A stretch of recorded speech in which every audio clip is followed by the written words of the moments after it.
Mindset Game Podcast, and I'm your host, James Roberts.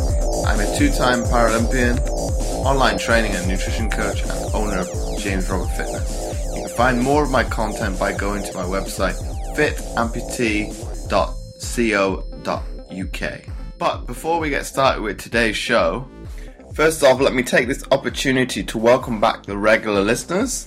And if this is your first time listening to the show, I hope you enjoy this episode and decide to subscribe to the show. And on today's show, I've got Craig Twist. Craig is an applied sports and exercise scientist at the University of Chester with a keen interest in the science of rugby, training, fatigue and recovery. Craig is regularly invited to review scientific papers for the journal Sports Science, International Journal of Sports Medicine, Journal of Strength and Conditioning Research, Medicine and Science in Sports Science, European Journal of Applied Physiology, Journal of Science and Medicine in Sports, Scandinavian Journal of Science, International Journal of Sports Physiology and Performance, and the European Journal of Sports Science. Craig is currently co-editor of the Physiology and Conditioning section for the IRB Rugby Science Network. So welcome onto the show, Craig. Thanks for having me, James. Thanks for the invite. So before we delve into today's topic, can you divulge to my audience what was kind of the your factors behind wanting to become a sports scientist first, and then kind of wanting to progress more so into the realms of physiology? Well, like a lot of people, I played sport as a youngster, particularly rugby, but wasn't that good. Ended up going down the route of education and doing my sort of A-levels in PE, and then went to University of Sports Science, and sort of a little bit unsure where I wanted to be at the end of that. And I ended up going into education, and we were just talking before we started teaching FE, pretty close to where you are, and then sort of moved up down that route, and ended up, again, alongside that, doing a little bit of applied work with rugby because of contacts that I had, and ended up doing working as a strength and conditioning coach initially, working with Great Britain Island students, which was a really good learning ground for me. Sort of translated what I'd done as a student and really put that into practice. So working with athletes, we did a couple of tours to Australia and New Zealand, and worked on those, and it just really, I say, broadened my sort of work and knowledge base from what I've been done as a degree. Sort of progressed with that, needed to get a job, ended up working in education to start off with in FE, and then from there sort of progressed, completed my PhD, which looked at muscle damage and recovery with a guy called Rod Dresden, and then from there sort of, I say, over the last 14 years I've been based at Chester, and in that time sort of built a small group here of people that we have an interest in one of the areas that we want to talk about today, which is sort of monitoring fatigue and recovery. But I've also been doing that, as well as we've been researching that area quite extensively. We've also done quite a lot of applied work, or we've worked with various groups and tried to inform them of best practice in terms of monitoring. So really, I say, one of those things that you started off as an interest in sports, doing it yourself, but then sort of ended up sort of falling into that career, and as I've gone along, I've sort of progressed and sort of gone down that research route, really. And Craig, now you work at the University of Chester. That link between the university and Warrington Rugby League, does that help massively in your research? Yeah. I mean, we've done work with Warrington, and obviously the deal that you see that as a sponsorship deal. They're based out of our Padgate campus, and John Clark, who's the head of conditioning there, is actually an ex-student of ours who I've worked with quite closely in the past, and we continue to do work with Warrington. But we've also got projects with other clubs as well. So we work with St Helens, and Matt Daniels, who's somebody that I've known for a long time. It helps that I'm from St Helens originally, so I know quite a few of the people there. But I've worked with Matt quite a bit, and we've also worked with the governing body as well, the RFL. So we're just finishing a 3-year project now, which again's had some elements of monitoring in there as well, and it helps hugely because from the point of view of our research and access to decent athletes that we can And the work that we do tends to be very translational. So we're doing the research with a hope of improving performance and informing what these guys do day to day and week to week. It also provides a number of opportunities for our students at undergrad that have worked with all of those three that I've mentioned there. Plus, we work with a number of other sports as well, not just rugby. We work with some rowing groups, some cycling groups. We've got a couple of people here that are quite interested in that area. We're currently just starting a project working with cycling, looking at some of those areas. So we're not confined to rugby, but it's a key area for us in terms of informing our students and giving them the experience. And then also from our point of view, teaching, I always feel that, if I'm stood in front of students talking about different components of recovery or training, I need to have some kudos in the fact that we're actually doing that work as well alongside that. So it keeps us very current. So it keeps our teaching, I think certainly for the group that I lead, it keeps our teaching very current and contemporary, because the stuff that we're talking about is obviously, we're seeing it firsthand out in the field as well. And we can bring these people in to talk with our students as well and give them that real experience. So, yeah, having that link with people like Warrington, St Helens, the RFL, British Cycling and the like is really important for us. And coming back to the rugby league front as well, Craig, you did a study on what was the implications of the ball in play on fatigue and recovery. Now that the kind of the sport between rugby league and rugby union, because the ball is in play for a lot longer period of time in rugby league, do you think that has a detrimental impact on the players' performance, but also their recovery, more so compared to what rugby union? I think one of the things that clearly does is the ball is in play for longer means that the game's faster. So rugby union tends to be the two very different sports. I've been asked this question before, but the two very different sports.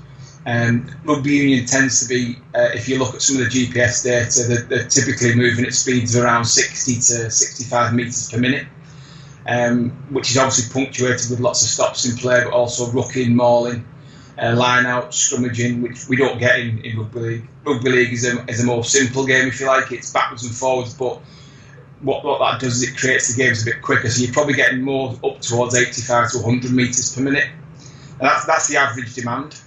But also within that, like I said, the key element is the collision. And there are peak periods of in the game where they will go well above that 100 metres per minute, maybe up to 120. But when you sort of break that down, that's not that quick. So it's more to do with the movements that they're doing probably as well. So it's the backwards and forwards movements. And again, as I said before, a key element is the collision. So the running bit, I always say the running bit's pretty easy because the player's only covering about, in some positions, maybe 4 or 5k. Those players that are on the field for longer may be getting up towards 7k in a game, 7 kilometres. But when they're actually having to do lots of accelerating, decelerating, they're going into collisions where there's 3 or 4 people trying to stop them. When they're in that collision, they're then involved, certainly in rugby league, there's a wrestle, so dominate and trying to get position on the ground. So what we tend to find in some of the work that we've done, certainly more recently, is that the running causes some damage and some fatigue that we see in the days afterwards. But certainly when you add the collision to it, it slows the running down, but it doesn't change the damage response in any way, shape or form, because that physical trauma is adding to that, is adding another element. So I think for me, one of the key things is we get the ball in play is maybe is manifested or has an issue in the fact that the speed of the game, and then it's more to do with what the game is, what's involved in the game, the number of collisions. So if you do more collisions and those collisions are harder, you're going to see more damage in the days afterwards, likely. So it's not just the ball in play, the movement, it's the actual what they're actually doing in the game is important. So would the damage itself be more significant nowadays because the players, and this is probably sport as a whole, the players have become bigger and stronger, so the collisions are always going to be more detrimental? Interesting question, because I think there's some work that's shown that obviously, yes, I think obviously the bigger the players are bigger, they're creating more force going into that collision. Technically, probably better as well. The very cut. I mean, a lot of teams now employ wrestling coaches for the collision to get them to be quite efficient in that wrestle and dominance. And they do employ some wrestling techniques. So yes, they're probably more attuned to that, and they're creating more force. So intuitively, you'd think yes, they're going to cause more damage and fatigue. The other side of it is probably that these players are fairly well trained in most cases. And there's some work that's shown that fitter players are generally recover better. So I don't know his answer to that. I would imagine that we have seen that players are, and again it depends on what your marker of recovery is. So we've got a number of things, and I'm sure we'll probably get into this at some point. But we've got a number of things that we can look at and we consider what is recovery. What is in the days after, what are you looking at? Is it force? Is it how you feel? Soreness?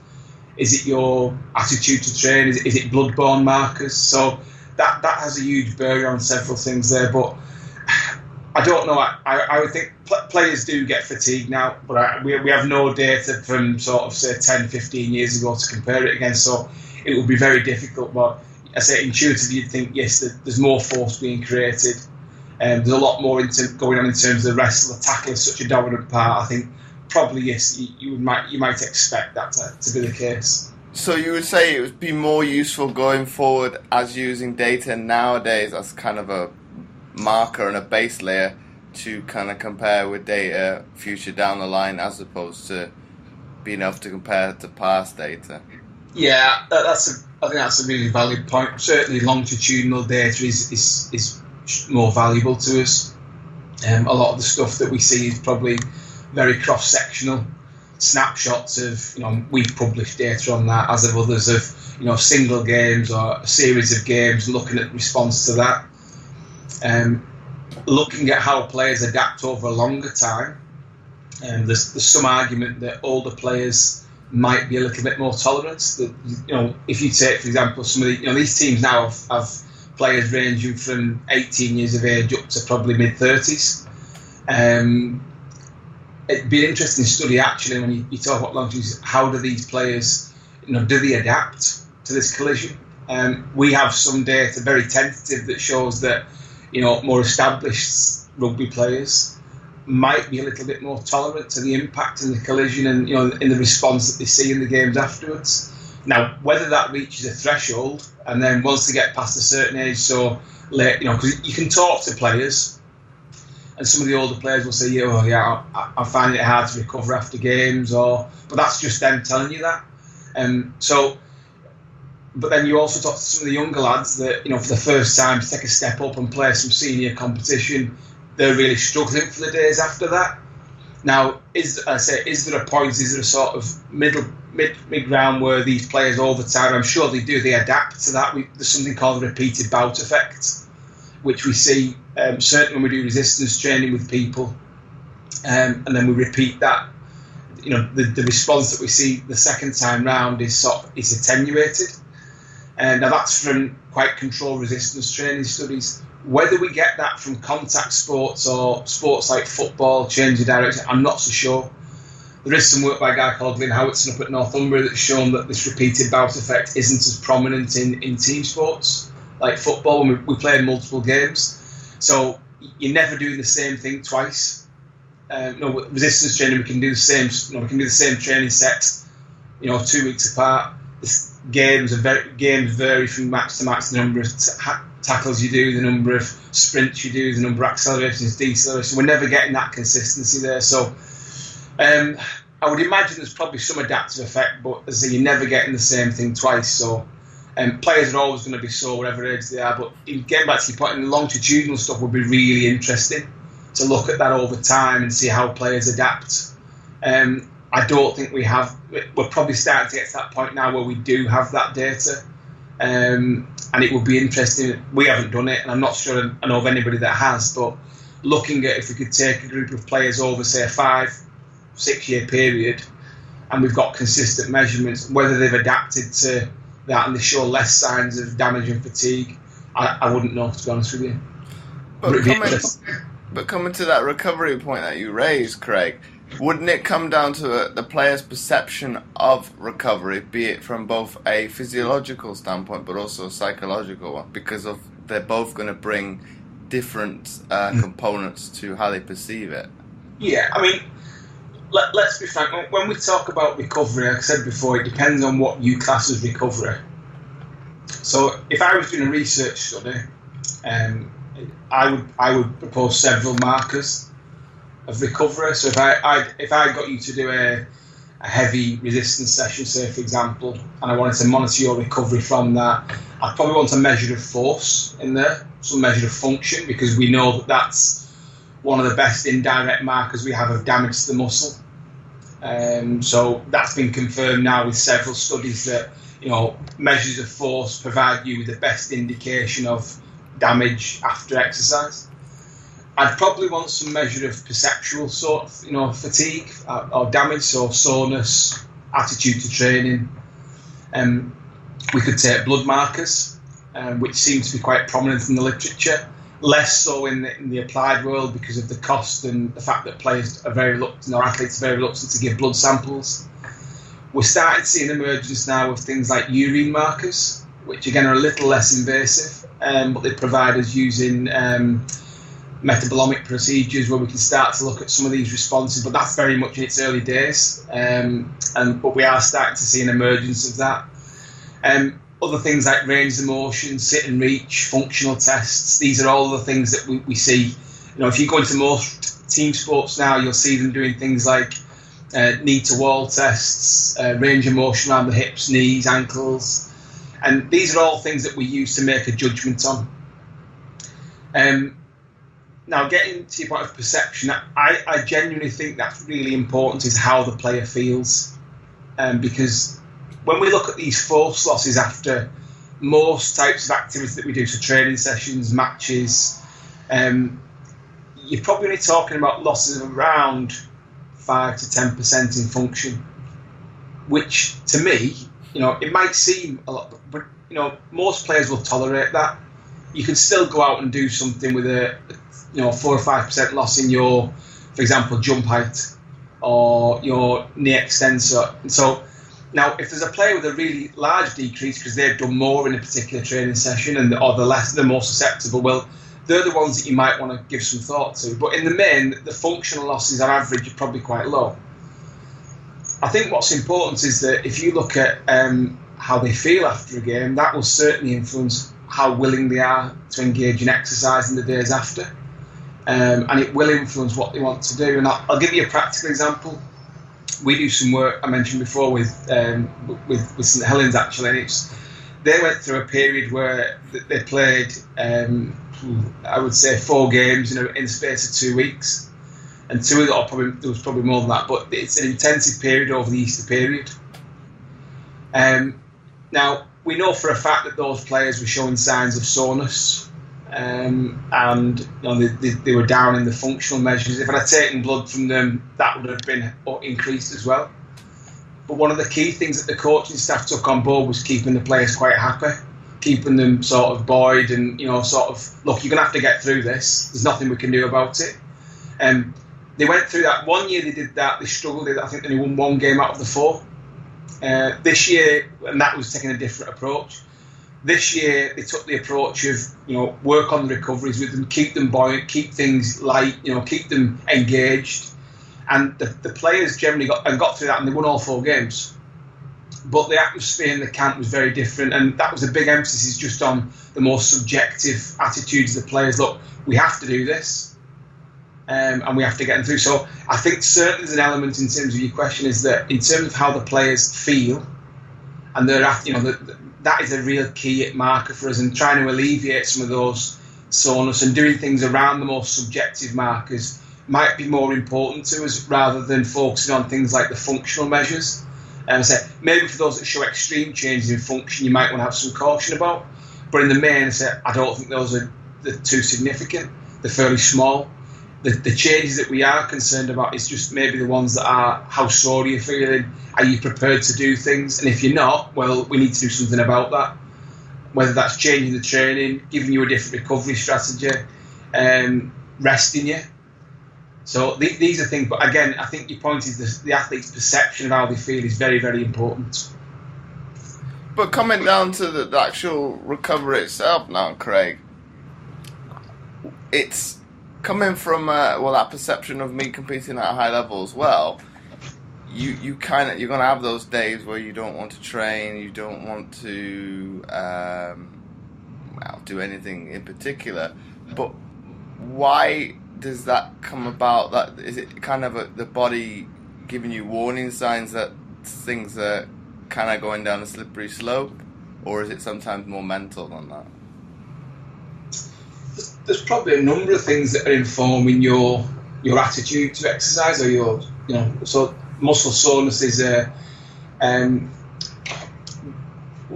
we're sort of the number of things where that comes from, but generally we're looking at probably inflammation, probably within the muscle that comes as a consequence of. Generally, it's lengthening type exercise, so where you've done lots of the muscles lengthened under tension, so eccentric contractions.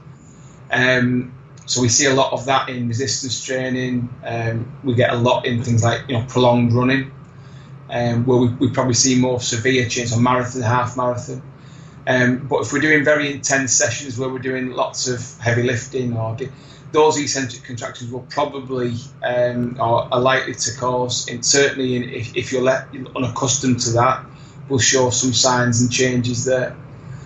So in terms of the recovery, then when you're probably looking at how we monitor that. But obviously, those it's a kind of a niche population. They would be accustomed to the workload that's coming up over their body. Why does it? Would the heavy loads be less significant because they are used to that kind of workload? Yeah, it goes back to saying before that there's repeated bout effect. So what we tend to find is that when you become accustomed to a certain type of training, your body adapts in terms of the cellular adaptations, connective tissue adaptations. There's neural adaptations that we see within the muscle. Now, we're not quite sure which one it is that contributes to it, but generally is that if we give you a training stimulus, you will get that adaptive response that comes from that exercise bout. That then, if you like to use the term, that improves the robustness of that muscle to that type of exercise. So if you repeat that a week, 2 weeks later, the symptoms that you see in the days after will generally be attenuated. You wouldn't see the same loss in force, you wouldn't see the same soreness. So yes, in terms of your training, that part of that adaptive response, as well as getting stronger, fitter, faster, your body's, there are adaptations there that are making that muscle more robust in terms of its ability to deal and recover quick. So you generally recover quicker after that. So there's an argument, I suppose, in terms of when we're dealing with this, is that do we let people naturally recover after exercise, and to respond? So, and then the next time we know that there's going to be less damage there, and because they're adapting. Or do we need to apply some kind of recovery strategy with them in the days afterwards? And I think it depends quite a lot on where you are. So if, for example, you're competing, or you're in a situation where you've got to train again, or you've got to be playing again. So practical example would be tournaments or athletics where they're doing, they're doing heats and then they're going to have to compete again. You probably want to apply some recovery strategies there. There's a numerous options they can have, but you might want to apply some recovery strategies there. If you're in a sort of training phase and you want the athlete to improve and adapt, there's some argument that applying some recovery strategies might actually blunt that adaptive response, which is not what you want as an athlete. You're training for a reason. So what you might do is say, well, look, you're just going to have to suffer here. You have to get through this a little bit and deal with it. But that's part of what we're doing. The training is here. So going back to your point before about athletes and their attitude, how they fit, there's a lot of things going on here. But I think for me is you have to explain, I think, what's the purpose of training. So pre-season, for example, is a real key example for us, is that you probably you're not that focused on recovery strategies in the pre-season, because the idea of that pre-season, and like in athletics, your training blocks, the idea is you want to train and adapt. So what we need to do is, as I say, you're going to see some symptoms here, probably because what we're doing is hard. We will change the stimulus throughout that, and that will have an effect, but you just have to suck it up and get on with it. However, when we get into those phases where we need to be fresh, or as fresh as we can be, so sometimes we have to accept that going into games, if it's in tournaments or in heat, you might not be as fresh as you want to. So we've done some work with touch rugby, for example, and they're playing probably 3 games a day, games about 40 minutes, quite fast because there's no contact in there, balls in play quite a lot. They've probably got about 2 hours between games, but then they'll play 3 games over every day for 4 days, certainly the better teams. Now, for those guys, we need to work hard with them in between, to get them recovered. But what we tell them is, look, what we do with you here, you're never going to be as fresh as you are on day one. We'll try and get you back there, and we'll do whatever we can, and whatever you want, what you feel is necessary to get. So if they need ice baths, if they need, the nutrition is obviously key. But generally, if we get you, if you need ice baths or you need massage, whatever we can do to make you feel fresh, or as fresh as you can be, we'll do that. So those things, those types of scenarios are where we're probably throwing everything at them, kitchen sink a lot, to try and make sure that they can get from day to day in the right state.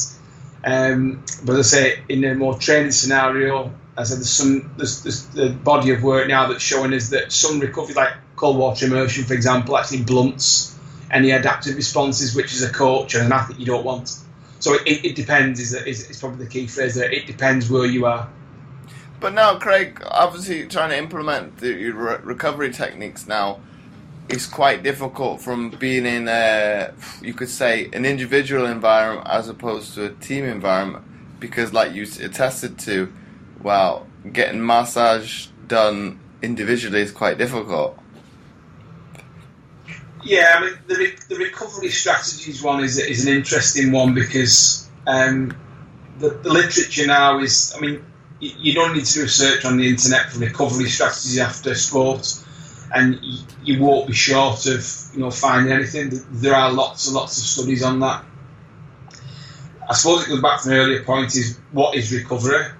What are you looking to do in the days after? So, in a lot of studies, they're quite sterile environments. You're talking about, well, what does function, blood, soreness, range of motion look like in the days afterwards? Very few of those studies, or a large number of them, should I say, don't have any measure of performance in there, ready to exercise and do things. So the ones that are done in a more applied environment or with a more applied focus, I think have got a little bit more value. So, getting athletes to do some kind of exercise in the days afterwards is I think is key. So, what are you looking for them to recover for is a key thing.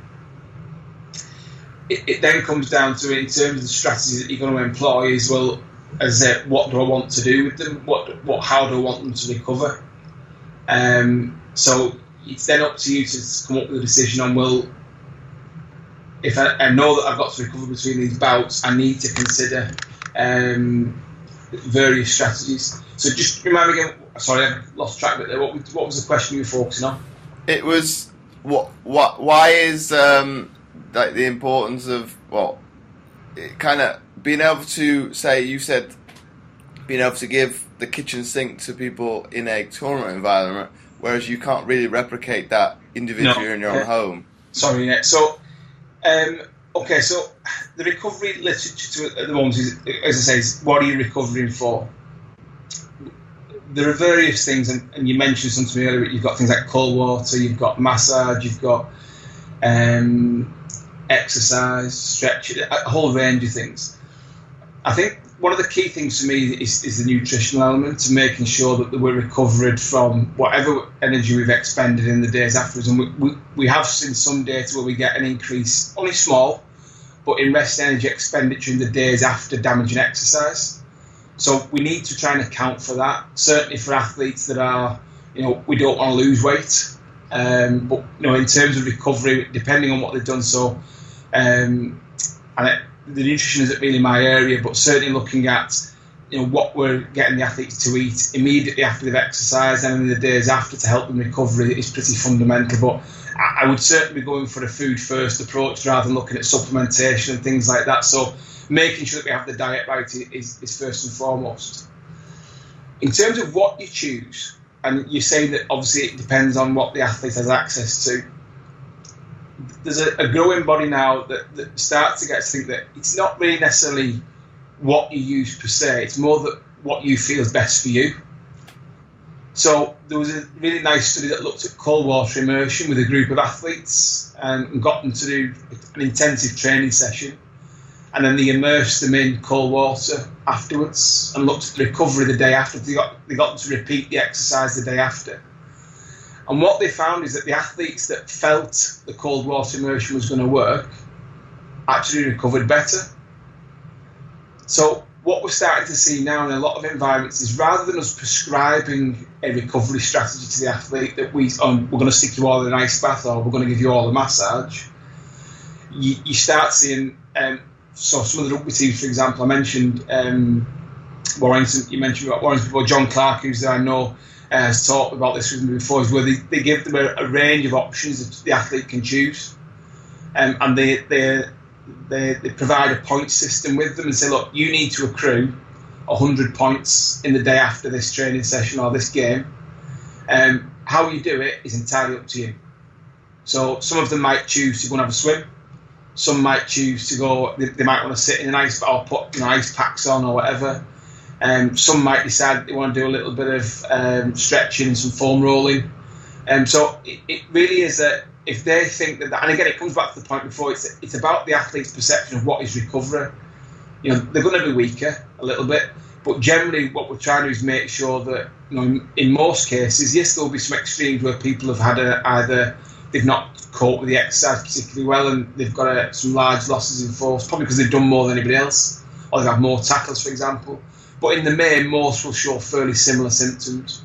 And it's therefore giving the athlete an opportunity to say, well, look, this is what I think is best for me, and trying to work more psychologically with them and give them the opportunity. So what you might say to people is that if they haven't got access to all these different recovery modalities, is, look, something is better than nothing. We know that. So you need to do something. So if you feel that, you know, if you don't need to have a massage, you don't need to have an ice bath, if you can and you want to do that and you want to find a way of doing it, fine. So ice baths, for example, you know, we've seen people filling wheelie bins, you know, full of cold water, or kids paddling pools. We've used that when we were with GB students. We didn't have the facilities, so we used to have a kiddies paddling pool full of cold water, and the players sat in that for 10 minutes. So you can come up with ways of doing that. If you feel it's going for getting on your bike or going for a walk, and that's your way of going, that to me will be fine. Because I think it's more about getting you just to feel. Because I don't think that, you know, again, going back to what are you recovering for is always the key point. And if it's you've got to exercise the day after, well, okay, then we need to do something, but we just need to do something that you feel is best for you to allow you to go and do what you've got to do tomorrow or later in the day. But Craig, does it also come down to that kind of placebo effect? You perceive that the technique that you utilize is going to give you some benefit. Yeah, the placebo. And again, that comes back to that study I was talking about before, is this placebo effect. And I was talking with somebody today actually about this. You know, the placebo effect as a scientist is something you're trying to control and account for in study designs, and make sure that the effect of the treatment that you're applying is working. In sport, I think it's quite different. And what you're looking at really is that in certain situations, and, you know, within ethical and legal limits, I'm looking to do whatever I can to make sure that athlete is recovered and ready to do what I need him or her to do. So from a placebo point of view, if it's the athlete thinks that works for them, so for example with the cold water immersion, if they think that's the thing for them, I'm quite happy for them to employ that as their strategy on the day after. I'm not going to force them to do it if they don't think it has, you know, has an effect. And we see that all the time with, you know, some nutritional strategies. You know, they know they're taking a certain, you know, if they don't have that in the days after, they don't feel right. And again, it plays on the mind, and, you know, wearing different recovery garments or compression, things like that. We've seen that, you know, again, going back to the touch, you know, touch rugby, we see that quite, these athletes know they're going to be sore, they know they're going to be, it's tough for 4 days. but they're employing all sorts of weird and wonderful, the compression. You see lots of people walking around in lycra when you're at touch tournaments in between games and compression suits, but the evidence for them working is, again, most of it's on the effects of how you feel, soreness. Very little of it shows functional or blood marker changes, which are the sort of more physical, objective markers. But they do have an effect on the soreness, which again I think is it's a subjective marker. So yes, I think the placebo effect it's there, but I think it's something we need to embrace and utilise within ethical and legal limits. That if you think that's going to work, I think you go at it. But coming down to that, you bring up a good point there, Craig, with compression equipment, be it trousers, shorts, and tops. Why is it scientifically not as useful for recovery? Because you say it helps with soreness, but what more could that product actually do to actually help recovery? Well, it depends what recovery is. This is the thing. You look at a lot of studies, as I said before, a lot of the studies that you see now on recovery will generally take a suite of markers or indirect markers of damage. So one would be force, which I would always advocate. Generally, when you look into publishing journals, they have not necessarily correctly in my decision, but they will always want they tend to push for a blood marker, because people think it can't be influenced by somebody's perception or subjective. Obviously it can be dependent on nutrition, the sampling technique, how you analyse it, etc. But assuming that's done correctly, some blood-borne markers are either inflammatory or some change, things like creatine kinase, a common marker, myoglobin, that indicate tissue damage. Not necessarily the magnitude, but that it's there. So you would want to see that. The subjective markers, and then functional and a performance marker. These are all things that you typically see in most studies.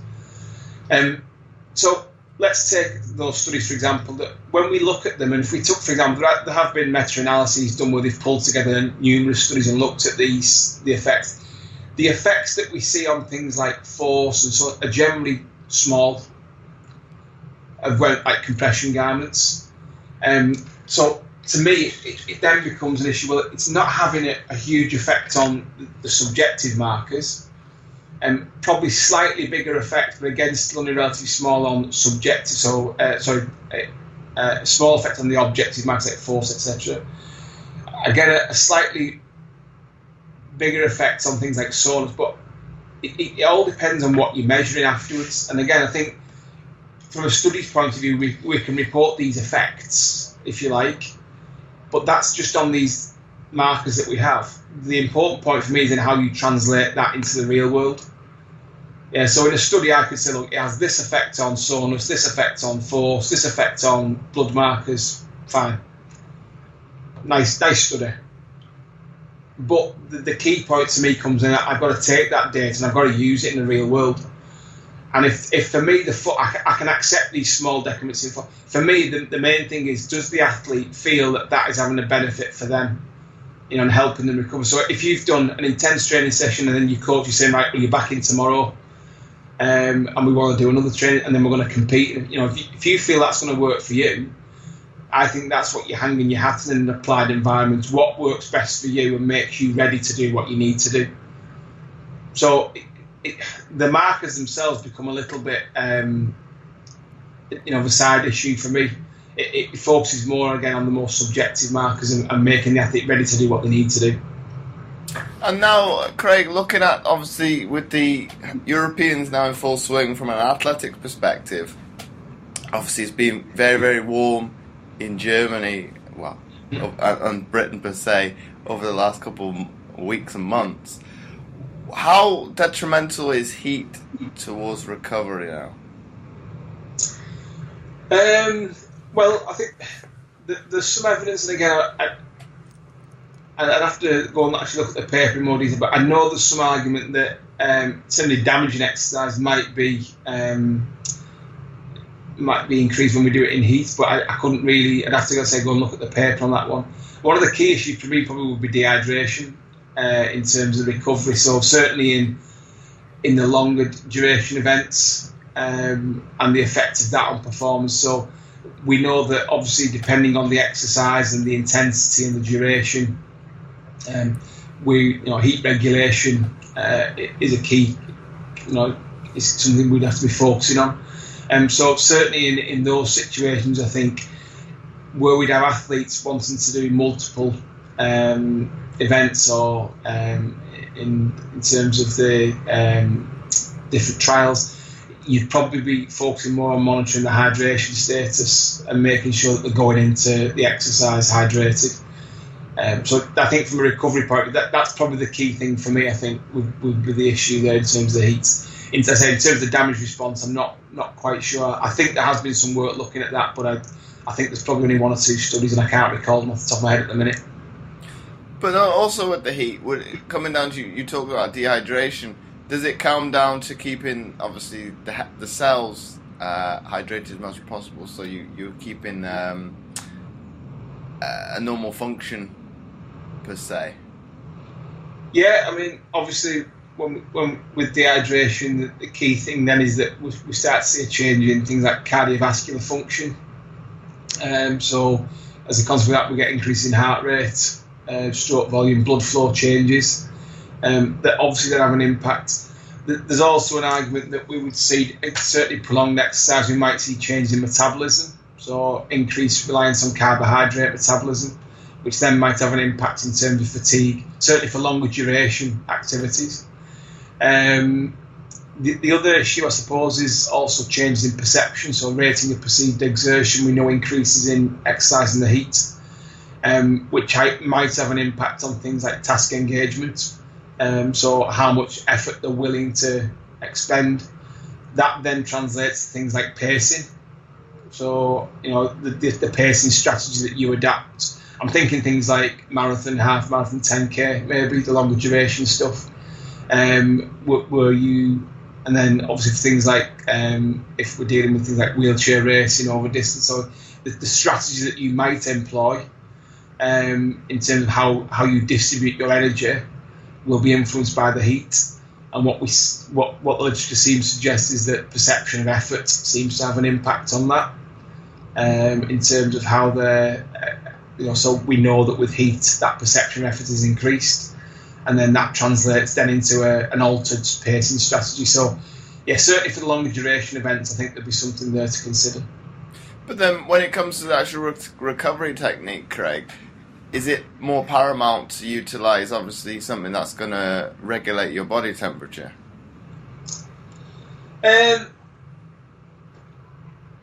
Maybe, yes. I mean, sort of pre-event, slightly different. I know it's not recovery, but we know there's work done on pre-cooling, so getting athletes to cool before, because again, going back to this issue of this critical core temperature and the heat raising obviously affects, one, there's a health risk, but two, it will affect how much effort and your pacing you'll employ in the exercise. So if we cool the athlete beforehand, we know there's several studies shown that if they're cooler before they start, the times that critical core temperature is improved.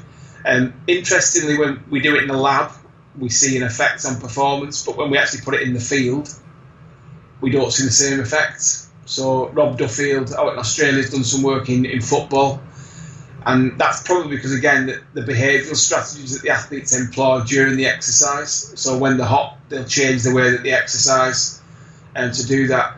In terms of recovery, I would imagine there'd be some benefit there. There's been some work recently that's actually showed that cold water immersion afterwards can actually impair. This is in animal models, by the way, not in humans. But again, going back to this, the effect of recovery as impairing any adaptation.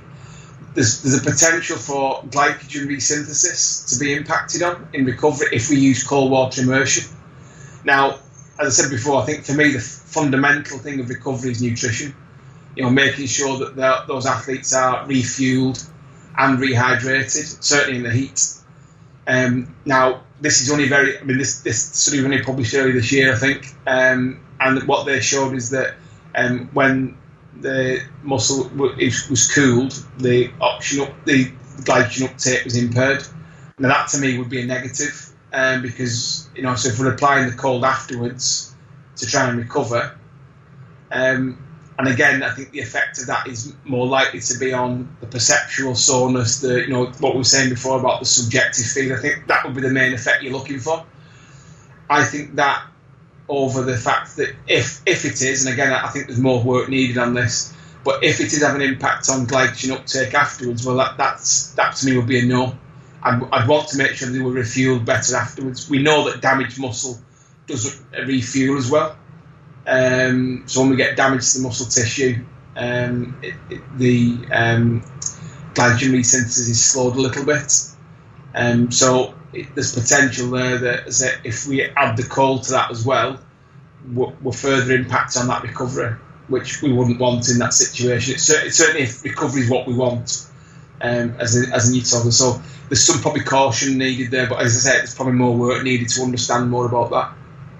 And my final question for you, Craig, before we wrap up the episode, is if you had to summarize what we've been speaking about into one sentence for people to take away, what would that be?